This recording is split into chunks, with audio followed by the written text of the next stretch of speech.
Hello everyone, मैं पारुल गुप्ता आप सभी का स्वागत करती हूँ मेरी यूट्यूब चैनल में। 2020 को कर चुके हैं हम बाय बाय और आ चुके हैं 2021 में। 2020 ने अपने नाम की तरह ही हमें बहुत नाच नचाया। एक तरफ जहाँ कुछ अच्छी चीजें हुई तो कुछ बुरी चीजें भी हुई।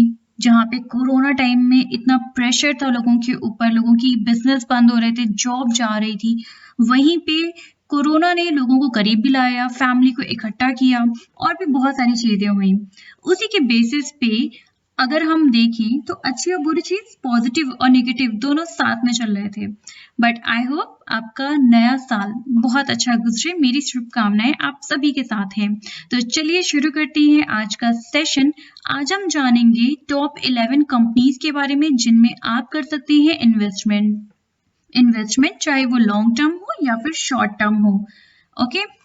और सबसे बड़ी बात है जहाँ पे लोग की जॉब जा रही थी तो हमने काफी सारी चीजें देखी। एक सेक्शन ऐसा था, एक नहीं करीब दो सेक्शन ऐसे थे जहाँ पे कंटिन्यू काम हुआ है। एक शेयर मार्केट जो कभी बंद नहीं हुआ, वहीं दूसरा था आईटी सेक्टर जहाँ पे कंटिन्यू काम हुआ है।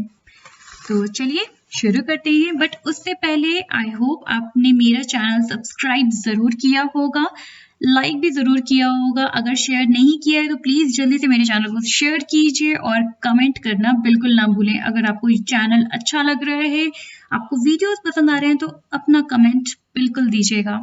तो चलिए शुरू करते हैं। ब्लू चिप कंपनीज क्या होती हैं, हमारा आज का टॉपिक यही है। बेसिकली हम टॉप 11 कंपनीज के बारे में जानेंगे कि हम किन कंपनियों में इन्वेस्टमेंट कर सकते हैं। और सबसे बड़ी बात ब्लू चिप कंपनीज के बारे में। अब आप सोचेंगे ये क्या है ब्लू चिप, कोई चिप तो नहीं है जिसे हम सिम की तरह इंसर्ट कर दें अपने लैपटॉप में और सारा डाटा हमारे सामने खुल के आ जाए। बट बिल्कुल ऐसा कुछ भी नहीं है। ये blue chip companies most favourable companies आप इन्हें कह सकते हैं, जो सबकी फेवरेट होती है। कभी अप डाउन इनमें बहुत ज्यादा फ्लक्चुएशन नहीं होता है। अगर आप नए हैं शेयर मार्केट में, बिगनर हैं शेयर मार्केट में, तो हम सभी आपको रिकमेंड करते हैं कि आप जब भी इन्वेस्टमेंट करें तो ब्लू चिप कंपनीज में इन्वेस्टमेंट करें। कंफ्यूज हो गए आप कि अब ये क्या है ब्लू चिप, अभी भी क्लियर नहीं हुआ? तो चलिए देखते हैं। ब्लू चिप कंपनी 1923 में, ये वर्ड जो है ब्लू चिप ये यूज किया गया था ओलिवर गिंगोल्ड के द्वारा। उन्होंने अपना एक आर्टिकल लिखा था जिसमें सबसे पहले उन्होंने $200 एंड मोर जिन स्टॉक की प्राइस थी, उन स्टॉक को नाम दिया था ब्लू चिप। ओके। तो ब्लू चिप उनको नाम दिया गया था, ओलिवर गिंगोल्ड ने उनको नाम दिया था ब्लू चिप, ऐसे स्टॉक को नाम दिया था जिनके शेयर की प्राइस $200 या फिर उससे ज्यादा थी। ओके। अब जानते हैं ब्लू चिप कंपनीज क्या होती हैं। ब्लू चिप कंपनीज बहुत बड़ी होती हैं, वेल एस्टैब्लिश होती हैं आप कह सकती हैं। इनकी अगर आप फाइनेंशियल हिस्ट्री देखेंगे तो ये कंसिस्टेंट होती हैं, परफॉर्मेंस इनकी काफी अच्छी होती है। फाइनेंशियली ये कंपनियां बहुत ही स्ट्रांग होती हैं। इनके डेप्ट या तो ना के बराबर होते हैं या बहुत ही कम होते हैं। और सबसे बड़ी बात, जैसा कि हमने देखा कोरोना के टाइम में बहुत सी कंपनियां डूब गई, स्टार्टअप थे बहुत सारे बंद हो गए, वहीं काफी सारे स्टार्टअप खुले भी, हमारे वहीं पे स्टार्टअप भी हुए। तो बेसिकली ऐसी कंपनियां जो होती हैं, जो ब्लू चिप कंपनीज होती हैं, वो सरवाइव बहुत अच्छे तरीके से करती हैं। चाहे जितना भी टफ टाइम हो वो आराम से सरवाइव कर जाती हैं। इनके शेयर के प्राइस में बहुत ज्यादा फ्लक्चुएशन नहीं होता, इसीलिए इन्हें मार्केट लीडर भी कहते हैं। नेक्स्ट हम देख लेते हैं। बेसिकली अगर आप नए हैं शेयर मार्केट में तो सभी आपको यही रिकमेंड करेंगे, या फिर आप कभी कभी शेयर मार्केट में देख लेते हैं, कहीं किसी कंपनी में इन्वेस्टमेंट कर लेते हैं, तो रिकमेंडेशन हमेशा यही होती है कि आप ऐसी कंपनी के स्टॉक चुनें जिनमें बहुत ज्यादा उतार चढ़ाव ना हो, ताकि आपको लॉस ना हो सके। तो बेसिकली ब्लू चिप के नाम से ही बहुत से लोग कंफ्यूज हो जाते हैं। बट अगर आप बिगनर हैं या फिर कभी कभार ट्रेडिंग करते हैं तो बेसिकली आपको सजेस्ट किया जाता है कि आप ऐसी कंपनी में ही इन्वेस्टमेंट कीजिए जो काफी कंसिस्टेंट रहती हैं और सेफ रहती हैं आपके लिए, क्योंकि ये कंपनियों में बहुत ज्यादा फ्लक्चुएशन नहीं होता है। लार्ज एंड वेल एस्टैब्लिश होती हैं, as we already discussed. History of consistent performance, मतलब काफ़ी अगर आप इनके पुराने बैकग्राउंड चेक करेंगे, इनके फाइनेंशियल स्टेटस या फिर फाइनेंशियल रिपोर्ट चेक करेंगे तो आपको क्लियर दिख जाएगा कि ये बहुत ही कंसिस्टेंट होती हैं, हेल्दी इनकम स्टेटमेंट होते हैं क्योंकि इनके लॉसेस उतने नहीं होते हैं। अगर लॉस होता भी है तो ये बहुत जल्दी उस चीज़ को रिकवर कर जाती हैं। फॉर एग्जाम्पल, इन कंपनीज का इनकम स्टेटमेंट जो होता है वो काफ़ी हेल्दी होता है, और सबसे बड़ी बात है कि मार्केट कैपिटलाइजेशन भी इनका लार्ज होता है, स्ट्रॉन्ग बैलेंस शीट होती है। मतलब आप देख के साथ ही कहेंगे कि वाह क्या बैलेंस शीट है, क्या इनकम है। बट ये स्टेडी ग्रोथ रेट होता है इनमें। एक कमी ये होती है कि स्टेडी ग्रोथ रेट होता है। कमी उनके लिए है जो चाहते हैं बहुत जल्दी पैसे कमा लेना, उनको ये कमी लगती है। बट बेसिकली ये चीज़ें काफ़ी अच्छी होती हैं। अगर आप न्यू कमर, आपको नहीं समझ में आती है कोई चीज़ें स्टॉक मार्केट में, तो आपके लिए बेटर होती है कि आप ब्लू चिप कंपनीज में इन्वेस्टमेंट करें। ओके, अगर आप एग्जाम्पल देखेंगे तो आप क्रिकेट का एग्जाम्पल ले सकते हैं, राहुल द्रविड़ और विराट कोहली का एग्जाम्पल आप ले सकते हैं, जिसमें क्लियर ये दिखता है कि अगर विराट कोहली को कहा जाए कि आप 2020 ना खेलें, आप टेस्ट मैच खेलें, तो बहुत वो शायद उतना अच्छा परफॉर्म नहीं कर पाएंगे जितना अच्छा परफॉर्म राहुल द्रविड़ कर जाएंगे टेस्ट मैच में। और अगर राहुल द्रविड़ से कहा जाए कि आप 2020 खेलिए, टेस्ट मैच मत खेलिए, तो वही कंडीशन है कि ये दोनों आपस में एक दूसरे के नहीं बैठ रहे हैं, क्योंकि जिनका जो काम है वो वही करते हैं। तो स्टीडी अगर हमें लेके चलना है, अगर हम चाहते हैं कि टेस्ट मैच है, तो हम चाहेंगे कि हमारे टेस्ट मैच को तो राहुल द्रविड़ ही खेले, क्योंकि वो रुक के टिक के खेलेंगे, तभी उनको शायद भरोसेमंद कहा जाता है।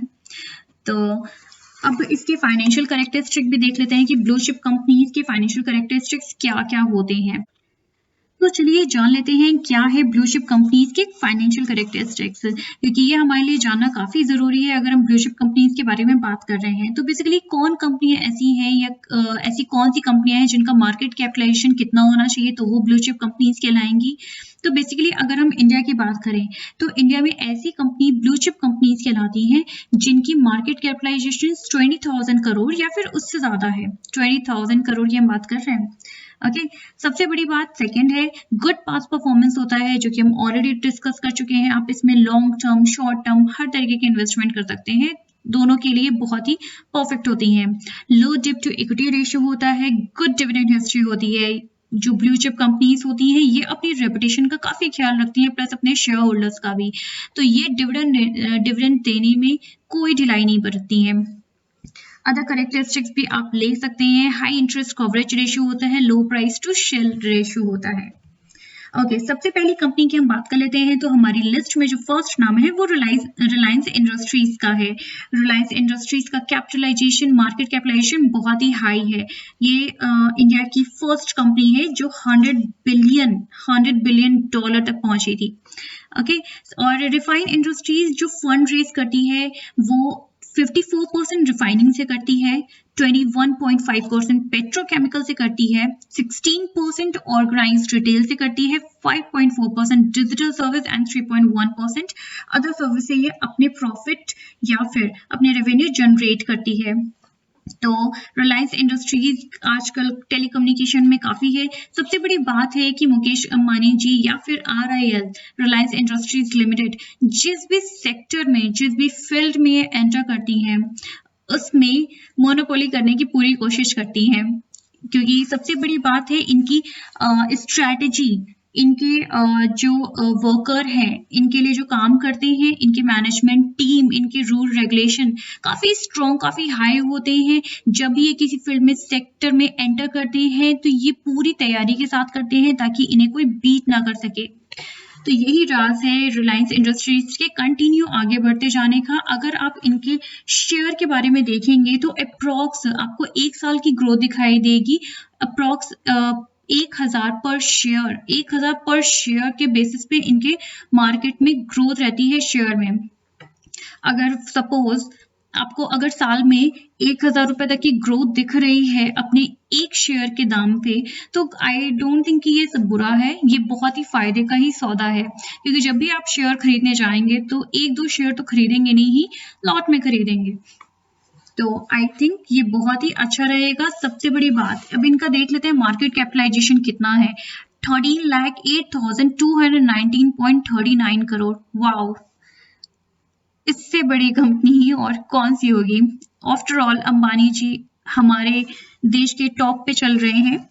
नेक्स्ट कंपनी हम, तो चलिए बात करते हैं सेकंड कंपनी की, जो है कि हमारी टाटा कंसल्टेंसी सर्विसेज यानी TCS, जिसे हम TCS के नाम से जानते हैं। कंटिन्यू ग्रोइंग कंपनी है, बेसिकली मल्टीनेशनल कंपनी है जो कि IT सर्विसेज प्रोवाइड कराती है। 1968 में स्टैब्लिश हुई थी, division of Tata Sons Limited है ये।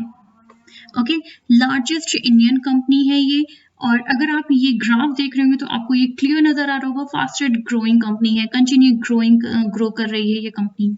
तो चलिए देख लेते हैं इसका मार्केट कैपिटलाइजेशन कितना है। इसका मार्केट कैपिटलाइजेशन 10,99,636.34 करोड़ है। वाह, आप इमेजिन करिए TCS कितना कमा रही है। फास्टेस्ट ग्रोइंग कंपनी है। सबसे बड़ी बात यह है कि TCS अपने शेयर होल्डर्स को भी डिसअपॉइंट नहीं करती है कभी भी। अगर आप इसकी ग्रोथ देखेंगे पर शेयर, एक साल में पर शेयर इसने ग्रोथ किया है 1500। तो आई थिंक ये कम नहीं है, ये बहुत ही अच्छा है।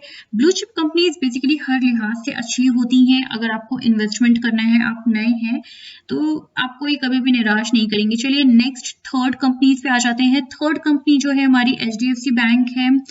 बहुत बड़ी बैंकिंग कंपनी है जो कि थर्ड पोजीशन हमारी ले रखी है इसने। ओके, अवार्ड काफी सारे HDFC बैंक को भी मिले हैं। प्रेस्टीजियस ब्रांड ऑफ इंडिया 2020 मिल चुका है। लीडिंग हाउसिंग फाइनेंस कंपनी का अवार्ड मिल चुका है इसको। इससे अधिक और किसी बैंकिंग कंपनी को क्या चाहिए।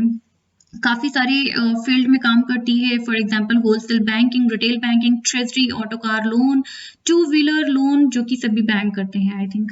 ओके, तो चलिए अब हम इसके प्रॉफिट देख लेते हैं। जैसा कि आपको नजर आ रहा होगा ये कंटिन्यू ग्रो कर रही है। मैंने जितनी भी अभी तक आपको कंपनीज दिखाई है ये कंटिन्यू ग्रो करती हैं, ब्लू चिप कंपनीज हैं ये। कभी आपको मैंने जैसा कि पहले बताया था कभी निराश नहीं करती हैं। तो देख लेते हैं 2020 में इसका परफॉर्मेंस कैसा रहा है। तो 20,351, वाह, 20,351 ये आपको दिखा रही है profit before tax, and after tax आपका हो जा रहा है 17,770 करोड़ हम बात कर रहे हैं। और HDFC बैंक का मार्केट कैपिटलाइजेशन है 7,86,052 करोड़। और इसकी अगर आप ईयरली ग्रोथ देखें पर शेयर कितना ये दे रही है, आप कह सकते हैं तो 700 पर शेयर की ग्रोथ इसकी रही है HDFC बैंक की। HDFC बैंक भी डिविडेंड जो देती है वो अच्छी देती है। नेक्स्ट हम बात कर लेते हैं हिंदुस्तान यूनिलीवर, जो कि यूनिलीवर और ब्रिटिश डच कंपनी की सब्सिडरी कंपनी है। 80 साल पूरे हो चुके हैं हिंदुस्तान यूनिलीवर को। FMCG कंपनी है जो इसके मेन जो काफी अच्छे प्रोडक्ट हैं, अच्छे क्या मतलब काफी सारे इसके प्रोडक्ट बिकते हैं जो हम रोजमर्रा में यूज करते हैं। सबसे ज्यादा इनकम होती है इनको 45% ब्यूटी एंड पर्सनल से। मैंने सबसे पहले ब्यूटी एंड पर्सनली बताया क्योंकि काफी ज्यादा ग्रोथ उसी से हो रही है हिंदुस्तान यूनिलीवर को। 35% होम केयर से इनको अर्निंग हो रही है, रेवेन्यू जनरेट हो रहे हैं। फूड एंड रिफ्रेशमेंट से 19% रेवेन्यू जनरेट कर रहे हैं एंड अदर्स से 1%। इसके बहुत सारे ब्रांड आपने देखे होंगे जैसे कि for example Lakme, Lux, Lifebuoy, Surf Excel, Rin, Wheel, Fair and Lovely, ये सारे इसी के प्रोडक्ट हैं। Brooke Bond, Bru, Knorr soup, Kissan, ये सारे हिंदुस्तान यूनिलीवर के ही प्रोडक्ट हैं। तो हिंदुस्तान यूनिलीवर का मार्केट कैपिटलाइजेशन है 5,60,204.7 करोड़ और काफी अच्छी परफॉर्मर है, गुड परफॉर्मर है, एवरेज ग्रोइंग कंपनी कह सकते हैं हम इसे। ओके, नेक्स्ट हम बात करते हैं इन्फोसिस की। आई थिंक इसको किसी भी ये सारी जितनी भी कंपनियां हैं किसी भी बताने की मोहताज नहीं है, वेल नोन कंपनीज हैं। ओके, ये सबसे ज्यादा टैक्स पे करती है। Team of the year, Asia's best in house tax team of the year, wow. I hope इनको डजन ऑफ अवार्ड मिले हैं। 1920 में इनको काफी सारे अवार्ड मिले हैं। अगर आप इनके वेबसाइट पे जाएंगे तो आपको काफी सारे इनके सेक्शंस में दिख जाएगा कि इनको कितने सारे अवार्ड मिले हैं। Best investor relation in the finance Asia, best managed company poll 2020 मिल चुका है इनको। ओके, इन्फोसिस का जो हेडक्वार्टर है वो बेंगलुरु में है, कर्नाटका में। और इन्होंने टोटल एम्प्लॉयमेंट यानी टोटल एम्प्लॉय इनके यहाँ 2,42,367 है। इन्होंने बहुत ज्यादा एम्प्लॉयमेंट रेस की है, बहुत सारे अनएम्प्लॉयमेंट लोगों को काम दिया है, आप कह सकते हैं। ओके, ये हम जो रिपोर्ट दे रहे हैं ये मार्च 2020 की रिपोर्ट है। जैसा कि आप ग्राफ में देख रहे हैं, हाई ग्रोइंग कंपनी है, ये क्लियरली दिख रहा है कि हाई ग्रोइंग कंपनी है। अगर हम इसके मार्केट कैपिटलाइजेशन पे अगर हम बात करें तो इसका मार्केट कैपिटलाइजेशन 5,31,085.41 करोड़ है, जो कि बहुत अच्छा है और एज यूजुअल गुड परफॉर्मर है। इन्फोसिस में अगर आपने अभी तक इन्वेस्टमेंट नहीं किया है तो मैं रिकमेंड करूंगी कि आप इन्फोसिस में जरूर इन्वेस्टमेंट कीजिए। ये कंपनी बहुत ही अच्छी है और बहुत ही कम सालों में इसने काफी अच्छा प्रॉफिट जनरेट किया है, काफी ज्यादा एम्प्लॉयमेंट जनरेट किया है। तो मुझे नहीं लगता कि इससे अच्छी कंपनी और कोई हो सकती है। फिर से मैं आपके रिपीट कराना चाहती हूँ कि अगर आपने मेरा चैनल सब्सक्राइब अभी तक नहीं किया है सो प्लीज मेरा चैनल एक बार सब्सक्राइब जरूर कीजिए और मुझे अगर आपको लगता है कि कोई कमी है मेरे वीडियोस में तो प्लीज कमेंट सेक्शन में जाके जरूर मुझे बताइए। और अगर आपको लगता है कि अच्छा वीडियोस है, सब कुछ मैं बहुत सीक्वेंस से बहुत ही सिस्टमैटिक ढंग से आप लोग को बता रही हूँ, आप लोग के सामने प्रेजेंट कर रही हूँ, तो उसको प्लीज अप्रिशिएट भी जरूर कीजिए कमेंट सेक्शन में जाके, क्योंकि कोई भी वीडियो बनाने में थोड़ी मेहनत तो लगती है, थोड़ी क्या मैं कहूँगी थोड़ी ज़्यादा ही मेहनत लगती है। तो चलिए नेक्स्ट हम कंपनी की बात कर लेते हैं, वो है बजाज फाइनेंस लिमिटेड। ओके, अगर आप किसी कंपनी में काम करना चाहते हैं और वहाँ का बेस्ट एनवायरनमेंट अगर आपको मिल रहा है तो वो है बजाज फाइनेंस लिमिटेड की बात आप कर सकते हैं, क्योंकि इसको रैंक 5th मिली है अवार्ड में और रैंक 11th मिली है among the best large work place in Asia 2020। यानी एशिया की अगर आप वर्क प्लेस कहें तो बजाज फाइनेंस लिमिटेड है। Okay, basically Bajaj Finance Fin Services Bajaj Holding and Investment का एक पार्ट है। ठीक है, तो बेसिकली आप जैसा कि चार्ट में देख रहे होंगे आपको क्लियर नजर आ रहा है कि इसकी जो प्रॉफिट है वो 4,881 करोड़ है। जो अभी हम बात करें फाइनेंशियल ईयर 2020 की तो इनका प्रॉफिट ये है 4,881 करोड़। और अगर हम बात करें मार्केट कैपिटलाइजेशन की तो वो भी कम नहीं है, 3,19,082.05 करोड़ है इनका मार्केट कैपिटलाइजेशन। फैबुलस परफॉर्मर है। सबसे बड़ी बात है कि अगर आप बजाज फाइनेंस सर्विसेज के अगर आप शेयर खरीदना चाहते हैं, हाई रेटेड शेयर रहते हैं। पहली बात हाई रेटेड शेयर रहते हैं बजाज के। आप किसी भी प्रोडक्ट के शेयर में अगर आप देखेंगे तो सभी प्रोडक्ट में शेयर प्राइस जो रहती है काफी हाई रहती है। थोड़ा अगर मुश्किल होती है लोगों को खरीदने में, अगर नॉर्मल कोई इंसान खरीदना चाहे तो उसको काफी सारी ज्यादा मुश्किल होंगी, क्योंकि उसे लगेगा कि अगर हम बजाज का एक शेयर खरीदते हैं उससे बेटर हम बाकी के 10 शेयर खरीद सकते हैं। तो मतलब इतना ज्यादा फर्क है बजाज के शेयर प्राइस में। बट फैबुलस है, परफॉर्मेंस अच्छा देती है, आपको गेन भी अच्छा कराती है। जहां पैसे लेती है, एक शेयर का दाम जहां इसके इतना हाई रहता है वहीं आपको उतना गेन भी कराती है। तो आपके पास अगर अच्छे खासे पैसे हैं तो आप इनमें इन्वेस्टमेंट कर सकते हैं, इनके शेयर्स ले सकते हैं। नेक्स्ट हम बात करेंगे एशियन पेंट की। इन्होंने सबको पेंट कराया है, सारे सबके घरों को पेंट करा दिया है। और सबसे बड़ी बात है, अगर आप इनके कभी भी एडवर्टीजमेंट देखते हैं या फिर कभी भी इनका कोई भी रिपोर्ट खोल के देखेंगे या फिर इनकी वेबसाइट पे अगर आप चले जाएं एशियन पेंट की, आपको सब कुछ कलरफुल दिखेगा। जैसा कि मैंने एक इमेज यहाँ पे लगा रखी है, ये प्यारे से बच्चों की इमेज है, बट देखेंगे तो ये बिल्डिंग पे इन्होंने पेंट कराया है और वो कितना रियल लग रहा है, कितना ही अट्रैक्टिव है। और बच्चों की स्माइल तो पूछिए मत। तो ये देख के इंसान खुश हो जाता है कि हाँ ये कंपनी तो अच्छी है। फिलहाल 1942 में ये फाउंड हुई थी और तब से अब तक ये पेंट के कारोबार में लीड कर रहे हैं। इनका बिजनेस बहुत ज्यादा देशों में फैला हुआ है। Asia 4th largest paint company है। सबसे बड़ी बात, Asia 4th largest paint company है और इंडिया की तो लार्जेस्ट है ही ये। और अगर हम यहाँ पे इसके प्रॉफिट रेवेन्यू में भी देखें तो बहुत ज्यादा बहुत ज्यादा इनको प्रॉफिट हुआ है। फाइनेंशियल ईयर 1920 में अगर आप देखें तो 17,194.1 रेवेन्यू इनका जनरेट हुआ है।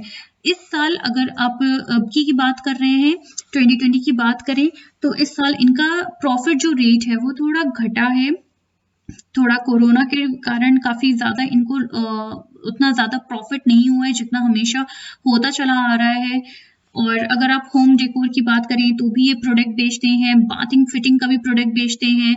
सबसे बड़ी बात है अब तो ये वॉलपेपर भी बेचते हैं। ये कहते हैं कि आप कहीं और से क्यों खरीदिए, हमसे खरीदिए, हम भी बना रहे हैं वॉलपेपर। तो अगर आप वॉलपेपर लगाने के शौकीन हैं तो एशियन पेंट के भी आपको वॉलपेपर काफ़ी सारे दिख जाएंगे।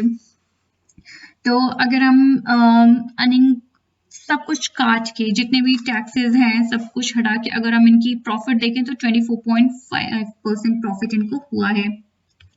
ओके, एशियन पेंट का अगर हम मार्केट कैपिटलाइजेशन देखें तो 2,62,283.04 करोड़ रहा है, जो कि काफी अच्छा है, बहुत बुरा नहीं है, बट बहुत ही अच्छा है क्योंकि हमारी ब्लू चिप कंपनी के बारे में हम बात कर रहे हैं, तो ब्लू चिप कंपनी कभी गलत नहीं हो सकती। गुड परफॉर्मर है, एवरेज ग्रोइंग रेट है, आप इसके शेयर ले सकते हैं। तो चलिए नेक्स्ट हम देख लेते हैं। नेक्स्ट हमारी कंपनी है आईटीसी। आईटीसी मतलब Indian tobacco company. Okay, Indian tobacco company यानी आईटीसी फॉर्म हुई थी 1910 में with the name of imperial tobacco company of India limited. Okay, तो ये कंपनी 1910 में बनाई गई थी imperial tobacco company of India limited के नाम से। बेसिकली इनके ये बहुत सारे डाइवर्सिफाइड सेक्टर में काम करते हैं, एफएमसीजी में काम करते हैं, इनका होटल एंड पेपर बोर्ड भी है, पैकेजिंग भी है, इनका एग्रीकल्चर बिजनेस में भी है, ये इंफॉर्मेशन टेक्नोलॉजी में भी काम करते हैं। अगर आप इनके कुछ प्रोडक्ट के बारे में जानना चाहते हैं तो आप कह सकते हैं Aashirvaad Atta, Sunfeast, B Natural, Bingo, yippy आप देख सकते हैं, क्लासमेट की आप पेंसिल देख सकते हैं, विविल का साबुन है, और भी बहुत सारे इनके प्रोडक्ट हैं। और इनका अगर हम नेट वर्थ की बात करें, इनका प्रॉफिट रहा है 2020 में 15,136 करोड़। ओके, तो ये आपको लाइन क्लियर दिखा रही होगी कि ये कंटिन्यू फास्टेस्ट ग्रोइंग कंपनी है आईटीसीबी, क्योंकि इतने सारे सेक्टर्स में डाइवर्सिफाइड बिजनेस है इनका, काफी सारे सेक्टर में काम भी करते हैं, तो अच्छी खासी इनकम इनकी जनरेट होती है। तो इसलिए आप इनके शेयर कंपनी के शेयर में इनके कंपनी के शेयर खरीद सकते हैं। ओके, नेक्स्ट हम देख लेते हैं कि इनकी मार्केट कैपिटलाइजेशन कितना है। इनका मार्केट कैपिटलाइजेशन 2,57,176.89 करोड़ है। अगर आप इनके शेयर लेना चाहते हैं तो परफॉर्मेंस अच्छा है इनका, आप शेयर इनके खरीद सकते हैं, एवरेज ग्रोइंग कंपनी है। नेक्स्ट कंपनी की हम बात कर लेते हैं एचसीएल की। Fastest growing large technology company है, इनको 1976 में फॉर्म हुई थी with the name of Hindustan computers limited. HCL का फुल फॉर्म है हिंदुस्तान कंप्यूटर्स लिमिटेड। ओके, अभी इनको 40 से ज्यादा साल हो चुके हैं। प्लस सबसे बड़ी बात है कि इन्होंने 13 कंपनीज को एक्वायर किया है, चाहे वो यूएस की हो, यूके की हो, या फिर अदर पार्ट ऑफ यूरोप हो। 13 कंपनीज को इन्होंने एक्वायर किया है अभी तक, और इनका 46 कंट्रीज में इनका ऑफिस है एचसीएल का। तो 46 कंट्रीज में 40 साल 43 साल होने के बाद अगर आप 46 कंट्रीज पे राज कर रहे हैं तो ये अपने आप में बहुत बड़ी बात है। तो एचसीएल को आप फास्टेस्ट ग्रोइंग कंपनी कह सकते हैं, इन्वेस्टमेंट एचसीएल में कर सकते हैं। सबसे बड़ी बात है कि ये खाली आईटी सेक्टर में नहीं है, फाउंडेशन भी करती हैं अपना, काफी सारे सोशल वर्क के काम भी इन्होंने चला रखे हैं। अगर आप इनकी वेबसाइट चेक करेंगे तो आपको बहुत ज्यादा नॉलेज मिलेगी एचसीएल में, और आप चाहेंगे कि आप एचसीएल के साथ काम करें या फिर उसके साथ किसी न किसी रूप में इन्वॉल्व हो, या फिर आप इसके शेयर होल्डर बन जाए, आप इनके शेयर खरीद सकते हैं। तो किसी ना किसी तरीके से अगर आप एक अच्छी कंपनी के साथ अटैच होते हैं, लिंकअप करते हैं, तो ये काफी ही अच्छा होता है, खुद भी अच्छा फील होता है।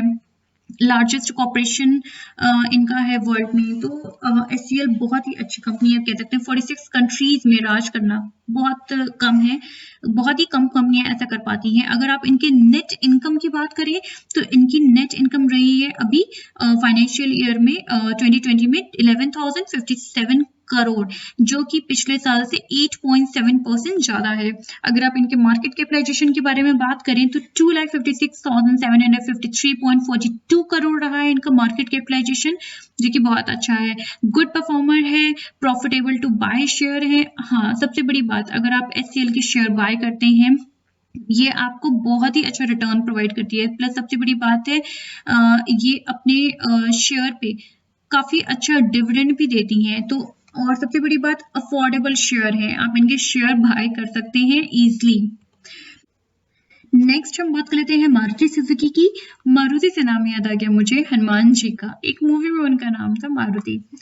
तो चलिए देख लेते हैं मारुति सुजुकी के बारे में। मारुति सुजुकी बेसिकली ये जॉइंट वेंचर है मारुति उद्योग लिमिटेड एंड जापान ऑटोमोबाइल का।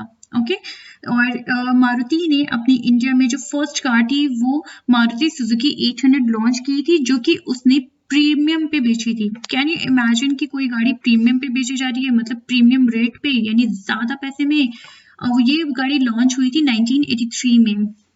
तो मारुति सुजुकी 800 ने 800 गाड़ी जो बिकी थी वो प्रीमियम पे 1983 में बिकी थी। और मारुति सुजुकी का कैपिटलाइजेशन है, मार्केट कैपिटलाइजेशन है 2,31,079.12 करोड़।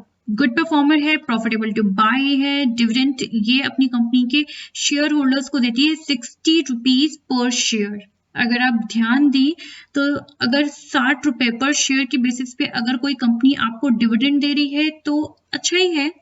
डिविडेंड के साथ साथ जो ग्रोथ होती है शेयर में वो भी आपको मिल रहा है पैसा, तो अच्छी खासी इनकम हो जाएगी आपकी।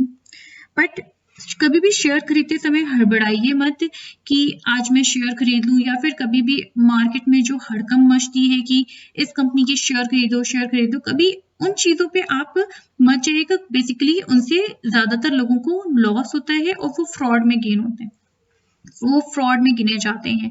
सो इन सब चीजों के पीछे आप कभी मत भागिएगा। अब अपनी इंक्वायरी जरूर कीजिएगा कि किस कंपनी में आपको शेयर खरीदने चाहिए, किस कंपनी में नहीं। या फिर कोई ब्रोकर आप यूज कर सकते हैं, कोई ब्रोकर देख सकते हैं जो शेयर ट्रेडिंग कराने में आपकी हेल्प करे।